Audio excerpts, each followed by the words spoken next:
ನಮ್ಮ ದೇವರು ಕರ್ತನಾದ ಯೇಸು ಕ್ರಿಸ್ತನ ನಾಮದಲ್ಲಿ ಅನುದಿನದ ಆಹಾರ ಪ್ರಿಯರಿಗೆ ಪ್ರೀತಿಯ ಶುಭಾಶಯಗಳು. 2025 ಸೆಪ್ಟೆಂಬರ್ ತಿಂಗಳ 19ನೇ ತಾರೀಕಿನ ಶುಕ್ರವಾರದ ದೇವರ ವಾಕ್ಯವು, ಅವರು ಅವನನ್ನು ಒತ್ತಾಯಿಸಿದರು.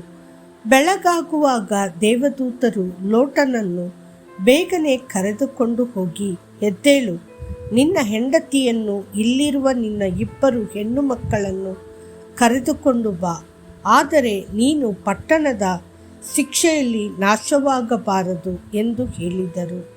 ಆದಿಕಾಂಡ 19:15. ಕರ್ತನ ಮನೆಯಲ್ಲಿ ಅದ್ಭುತ ದೇವದೂತರಿದ್ದಾರೆ.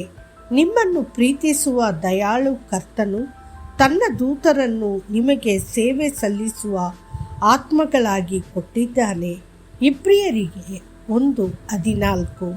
ಆ ದಿನಗಳಲ್ಲಿ ಲೋಟ ಮತ್ತು ಅವನ ಕುಟುಂಬವನ್ನು ಸೊದೋಮಿನಿಂದ ಸುರಕ್ಷಿತವಾಗಿ ಹೊರಗೆ ತರಲು ಕರ್ತನು 2 ದೇವದೂತರನ್ನು ಕಳುಹಿಸಿದನು.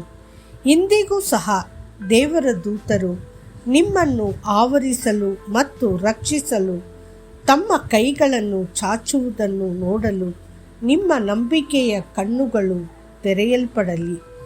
ಲೋಟನು ಸೊದೋಮನನ್ನು ಬಿಡಲು ಇಷ್ಟವಿರಲಿಲ್ಲ. ಸೊದೋಮು ನೀರಾವರಿ ಮತ್ತು ಫಲವತ್ತಾದ ಭೂಮಿಯಾಗಿದ್ದರೂ ಅಲ್ಲಿನ ಜನರು ಅತ್ಯಂತ ದುಷ್ಟರಾಗಿದ್ದರು.